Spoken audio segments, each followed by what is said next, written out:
Elsewhen is like trying to put the finishing touch on an argument that ended 50 years ago. And over the decades, everyone completely forgot there was a disagreement.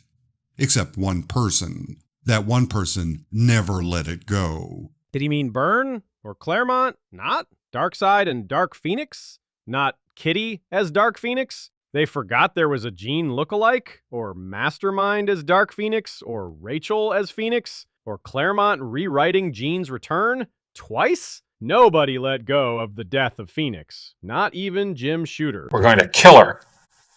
I said, okay. In my opinion, one of the things that probably stuck in Byrne's craw is the fact that the published ending is actually the better ending. Correction! In the Phoenix tapes, the X-Men editor Louise Simonson let her feelings be known about the published version of X-Men 137. I also think that the death gave it somewhat of a stronger story with a much stronger interest. I mean, artistically, I think it worked out better this way. John Byrne responded, "Oh, I think so too." Chris Claremont agreed, "Oh, I do too." Byrne added, "I think that issue number 137 as it hit the stands is better than Phoenix, the Untold Story." It was a good call on Shooter's part. And because he and Shooter became two of the biggest enemies in the history of comics, there's no part of him that could admit the original ending was borderline boring and a cop-out. You must be on something. Or coming off it. John Byrne responded, "I think that issue number 137 as it hit the stands is better than Phoenix, the Untold Story." Yes, that's all speculation. Must be some powerful Somebody had asked me on my forum whether there was any chance that I would go back to Marvel. And I got to thinking about it, and I thought, well, can I go back to Marvel? Can I even still do that? Can I pencil for someone else to ink? Can I put myself back into that frame of mind? And I thought, well, let's pretend it would be a kind of an Elseworld where Phoenix didn't die and proceed from there.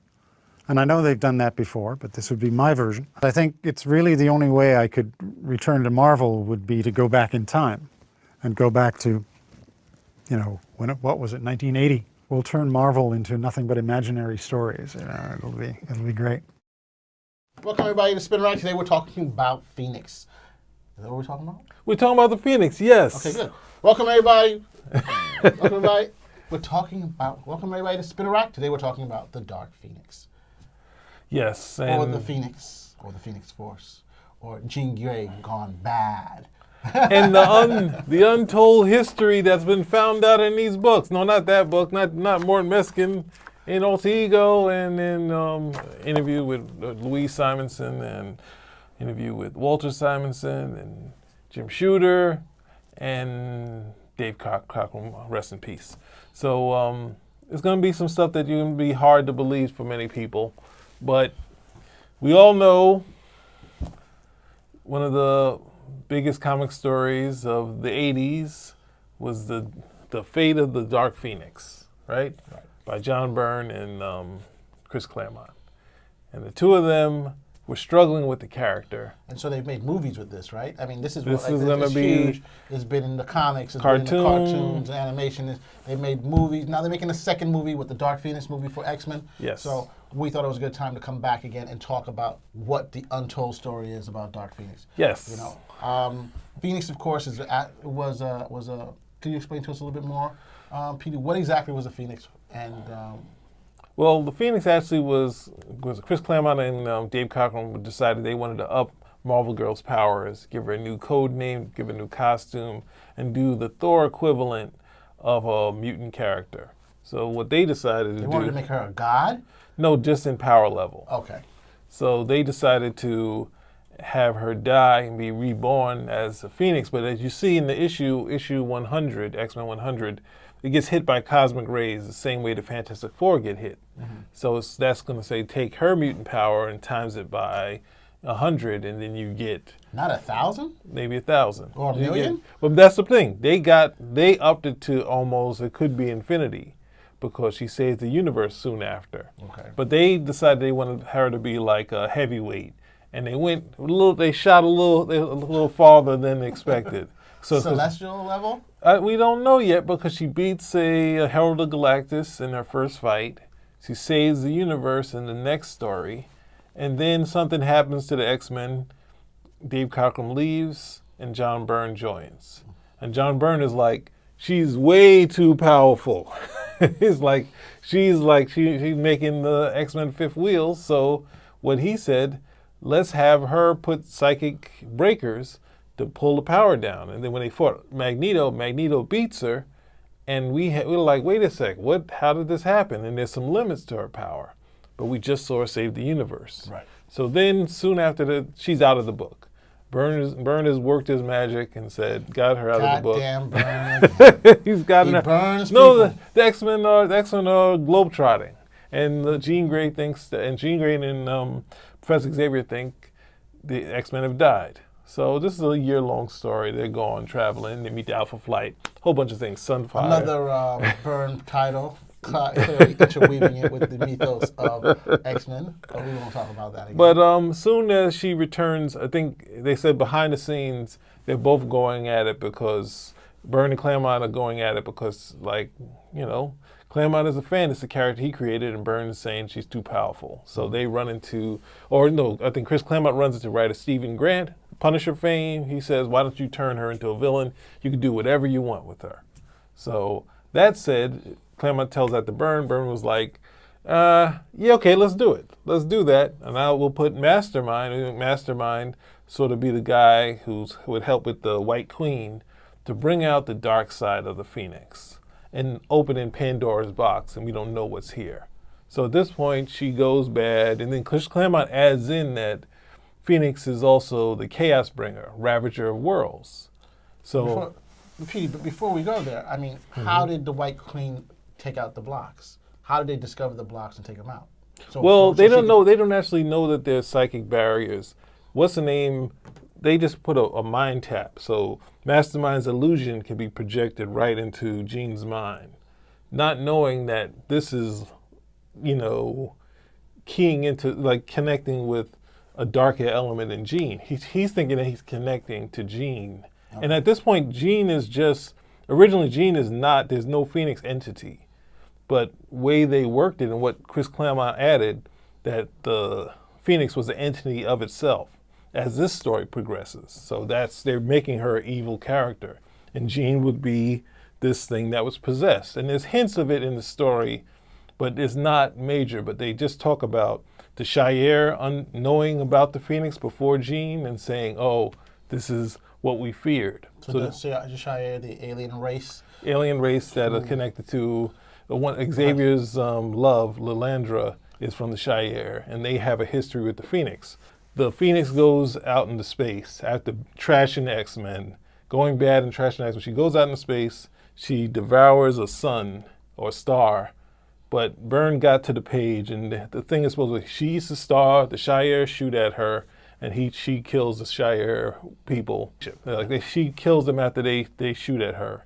And they say that, you know, Shire's like, we got to do something about it. Right. But Byrne looked at the page and saying to himself that, or what they'd come up with and say, she's not really that bad because she just ate a son and the Shire shoot at her. So something has to happen for her to really go bad. So he draws a panel of the asparagus people that are from the Bari that are from Avengers #4. And he has these asparagus people in one panel so you see them get burned out, and Chris Claremont adds, some even ups the ante in the description of that. And Jim Shooter sees this, but he doesn't, initially say he has issue with it. The next story, Jean fights the X-Men again, comes back. Xavier comes, put new psychic breakers in Jean's, and they stop the Phoenix. They're able to stop the Phoenix. But the Shire comes. They had this big fight. One of the three great empires, galactic empires, along with Kree, the Skrull. Yes. So then the Shire come, the X-Men lose the fight in honor of Jean. Jean is supposed to be wiped and stripped of the Phoenix and all of her psychic powers gone and basically put to a point where her mind didn't have psychic powers. So while that happens, Jim Shooter sees it and says, no, this is not dramatic enough. You guys got to up the ante. And Chris Claremont and Byrne, they're like, what is he doing to us? We told him what we were planning, and now he's saying no. He's like, well, you killed these people. And it's like, his offer was for them to torture Jean for forever. And Byrne was like, oh, I'd rather kill her. So he tells that to Claremont. Claremont tells it to Shooter. Shooter says, okay. And they go about the business of killing Jean. And it's the biggest story of the X-Men up to that point. So what made Shooter change? What? No, he wanted her to be tortured. And once they said she would die, and he'd already done the death of Feral Lad, so he understood the death of a character or a hero, or a hero turned villain having this heroic moment where she kills herself. So it was like it's something in line as something Shooter would like. He just had the idea. I mean, Shooter tells the story that Byrne and Claremont really didn't want him to kill her. They were hoping he would back out. But in this thing right here, if you look at this book, Phoenix the Untold story, Byrne and Claremont sort of argue about who did it. and Byrne says, no, Chris, you did. Earlier in the day, you did it. And he's like, no, that's not what happened. He said, I was on the phone with you and you said, I'm not doing this nastiness to her. I'd kill her first. And then later they disagreed. So he's like, Chris Clemens said, I did it. And then Byrne's like, no, you didn't. You said, what did he say? He said, you said she eats a star. I added the people. So it's like, it's a collaborative process. So Shooter's in there a little bit. But at this stage of the game, how popular was the Jean Grey character? So this whole death in the Phoenix Force at the time, how did people take that reaction to it? It was more word of mouth. In the comic book stores, it was a big thing. On the newsstand, it wasn't as big, but the word of mouth of this happening was big. Because it was a very popular story. Yes, yeah. So it wasn't a big seller. It wasn't. I think the top comic was probably like maybe close to 300,000, and X-Men was selling about, that issue they said sold about 175,000, but that was big for the X-Men back then. But it was talked, when I was in school, that we were talking about it, just the idea, not having the comic in hand. Only one friend of mine had the comic, but it wasn't one he was bringing in. Because, one of us, us lowlives would probably try to steal it or something like that. But I'm the smart man, because that's what happened to me. I lost my X-Men 142, and I got it back, and then got stolen again from my house.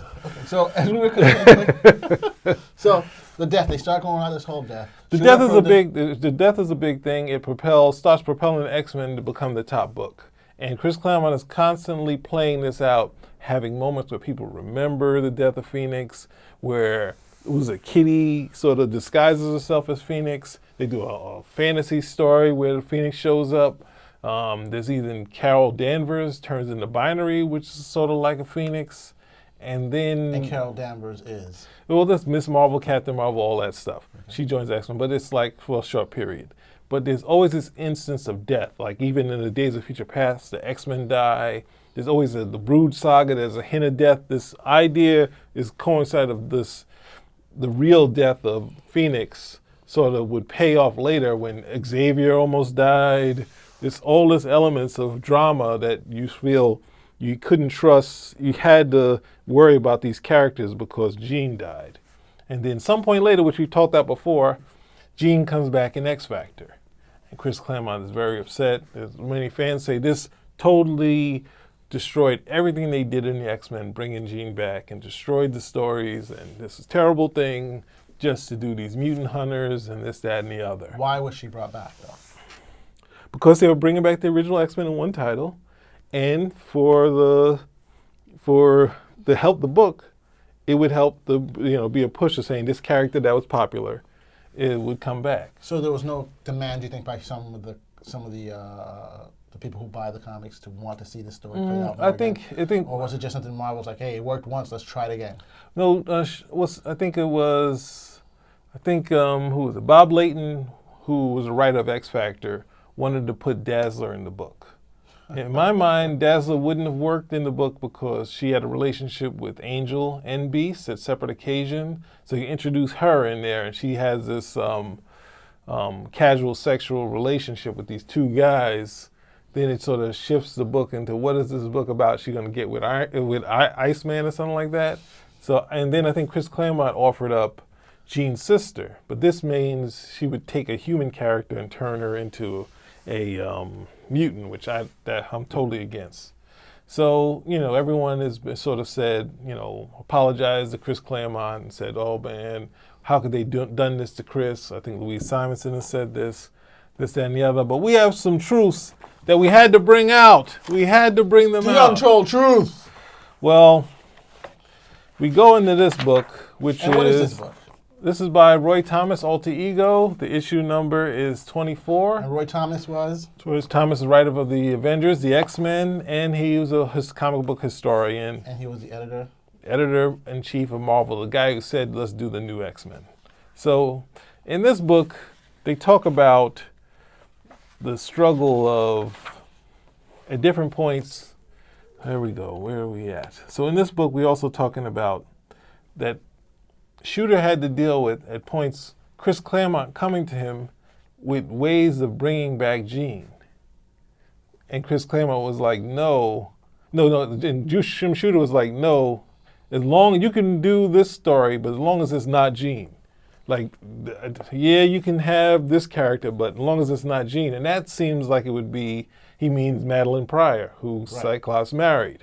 But he was saying, who was, his wife and... Madeline Pryor was a... What do you mean? A Jean lookalike. Exactly.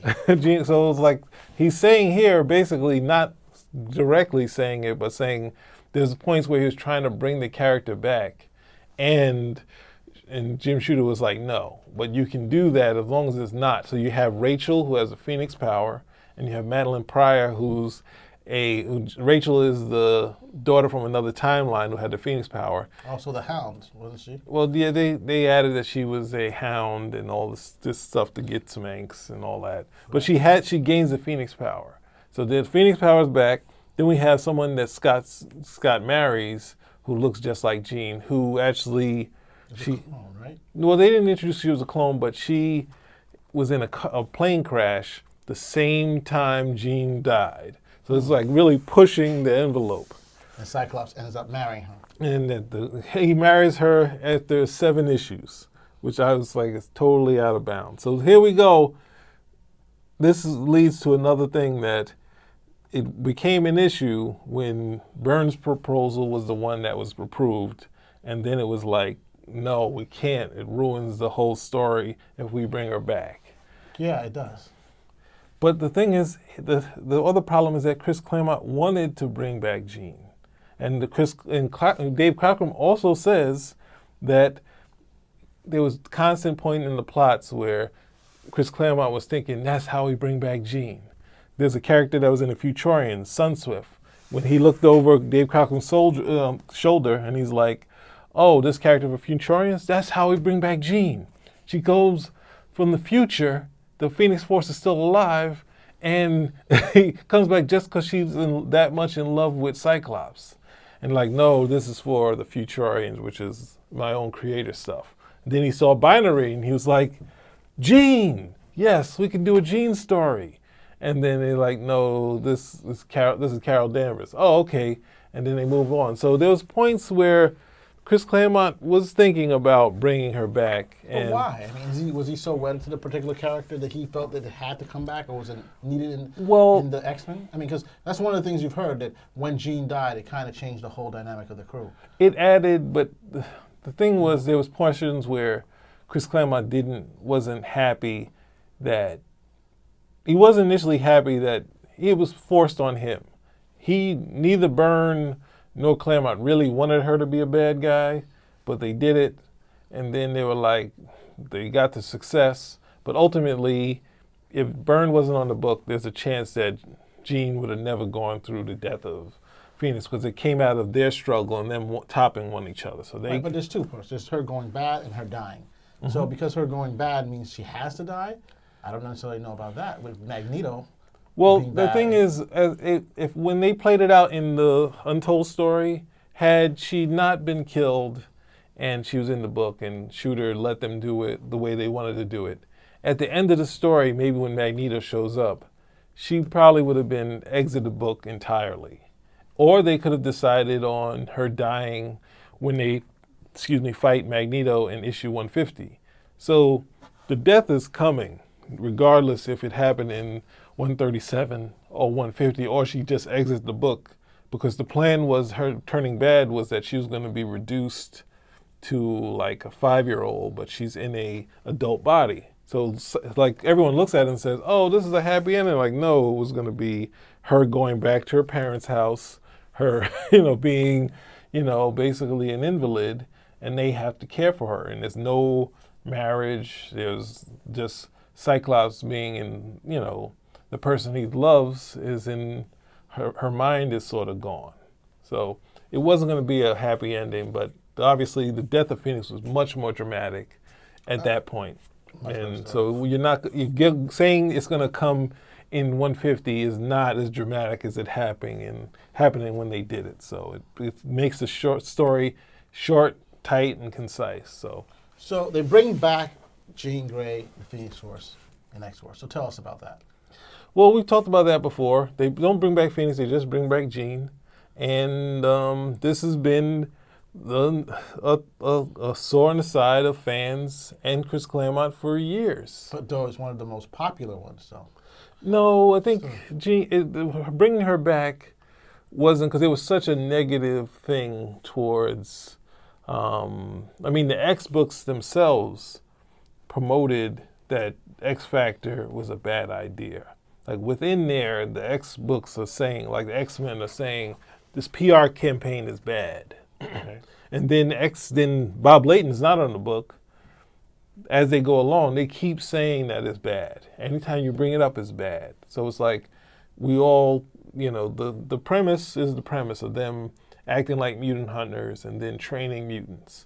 The whole part of the training mutants is the important part, that they're saving these mutants, having some alter egos, and then they're stopping, mutants from dying, which was happening a lot at that period, which led to the mutant massacre.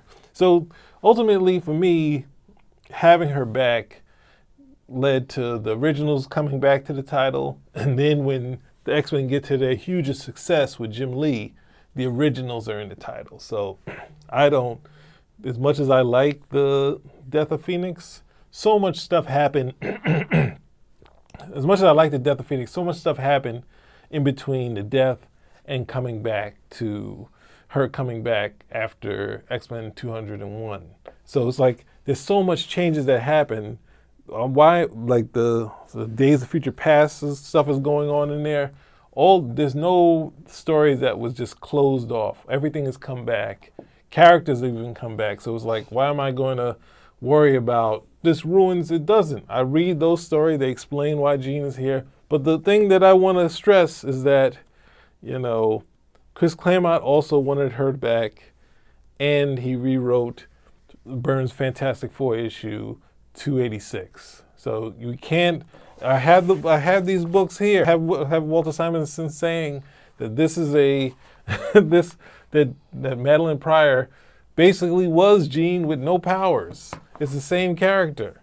He marries Scott. This one, Shooter says a couple of times that Claremont brought over a proposal to bring back the Phoenix, and he said, well, as long as it's not Jean. And ultimately one got through, and same with the lookalike. And then Dave Cockrum said the same. So she's coming back. I just want to, but then ultimately, they did other stories later. Jean somehow they merged Jean and Madeline, and then she got the Phoenix power, which they should have never. The thing is, like, you can have the Death of Phoenix as long as Phoenix still died, but then having Rachel around, giving Jean Phoenix's powers, is like, none of that's, to me, was, I guess it's like, what's it, 6 of one, half a dozen of the other, that sort of thing. It's like, it's whatever you like. And most people want to say, they should never brought it back. But ultimately, there's so many changes in X-Men for me, I was sort of out of the book. And then when Jean comes back, this is something that at least can get me back to the book. So that's my long and short of this. So, a couple questions for you. Uh-oh. Again, I got to say, the Dark Phoenix is one of the most popular titles or story arcs in the X-Men universe. Yes. It seems all of them, basically, or most of them have been, where you've had the original one with Jean Grey, the retcon when she comes back and becomes the Dark Phoenix, and also others being able to utilize the Dark Phoenix. You mean like the Avengers versus X-Men, where the Phoenix comes back and empowers 5 of the X-Men? That's what you want to go to? I'm just saying. You want to go to the movies, as you said earlier? You want to go to the cartoon, the multi-part cartoon of the Death of Phoenix, of recreating that story? Yeah. So it seems that this is a story that continually wants to be told or reinvented. But what is, in essence, the Phoenix Force? What, in essence, pre-retcon and after retcon, what is it? Pre-retcon is that there was some cool lines of dialogue that led to the Phoenix being more than what she was. When they wanted to do the rebirth of having her die, this power that's in her, even though she gets radiated by the cosmic rays, she dies and she comes back, so that's why she's renamed Phoenix. But then it's like, she says, hear me, X-Men, I'm no longer the woman that you knew, I'm power incarnate, and all this stuff. And they're like, the readers are like, yeah, it's cool, but where did that come from? Like, where did this stuff, what is she saying? What does it mean in the costume? And the readers are writing in that, and they're like going forward, because it's like the X-Men are a freight train. Like, so much stuff is happening in those early Cockrum issues. You're just like, wow. Oh, here, Cyclops' father is out in space. So there's so much stuff they're just throwing at you. But they were saying that the readers were asking those questions. So as they went along, that's when you get that Phoenix is an entity and she's a ravager of worlds and this stuff. And then at some point, it's post that, I think when they brought her back, Chris Claremont sort of retconned it that the Phoenix entity was a benevolent entity. And then it interacts with Jean, and that causes it to go bad. So if you put those things together, but you can't, there's elements in the actual story, the pre-point that negates it being a benevolent entity. So that's where it... Such as the Shi'ar. Well, not just the Shi'ar with the Shi'ar comments and that, the aspect of, if you say it's a benevolent entity and it wasn't, Jean just went bad, then it's like, why is they saying Ravager of Worlds, like the creature of legend and this sort of thing. So the way they retconned it when they brought her back, what they planned to do, where it was just a bad entity, Chris Claremont X'd that out and forgot that Mastermind is the guy that sort of pushed her to become, you don't get Dark Phoenix without Mastermind. She wasn't going through a thing where she was struggling with her power because it was too much power. It was Mastermind pushing the envelope, pushing her and saying, oh, this is her darkest fantasies. And we're just pushing at it. Oh, whoa, this is more than I expected. So I mean, couldn't it always, the way they show it in the comics and not comics, in the movies and in the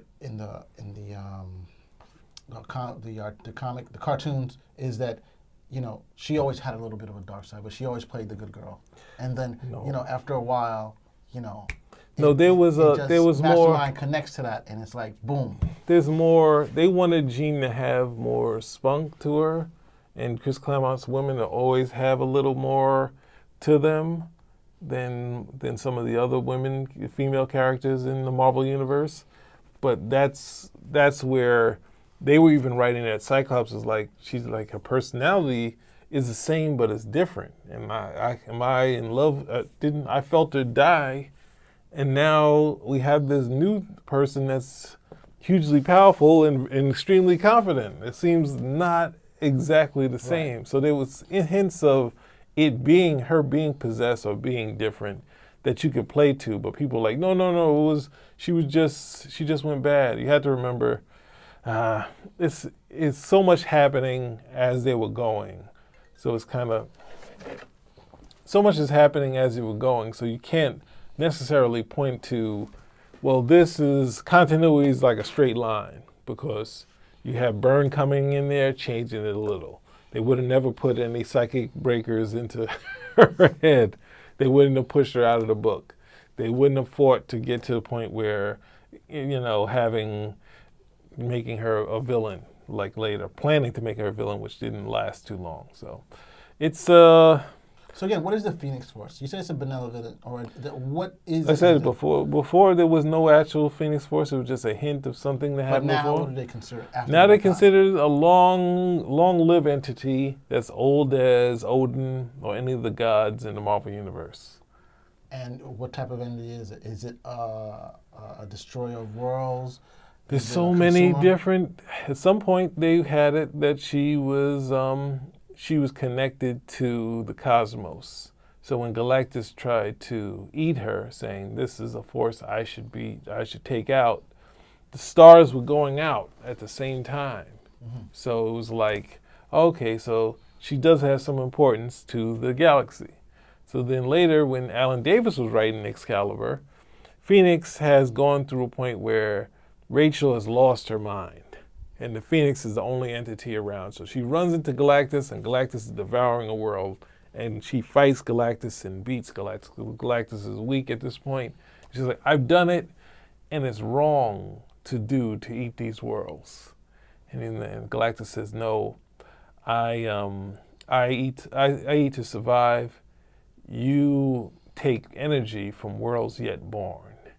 And the Phoenix is like, oh, I didn't think of that. I know I've had the connection to stuff. I didn't know where my energy is coming from. That's why she could beat Galactus in a fight, because he also has no stop for energy because she's drawing from an unlimited source. So this causes the Phoenix to cut the power down a whole lot and go back into Rachel, and then Rachel leaves. Now I can't really tell you what they did. All I can tell you is that Jean Grey got the power at some point.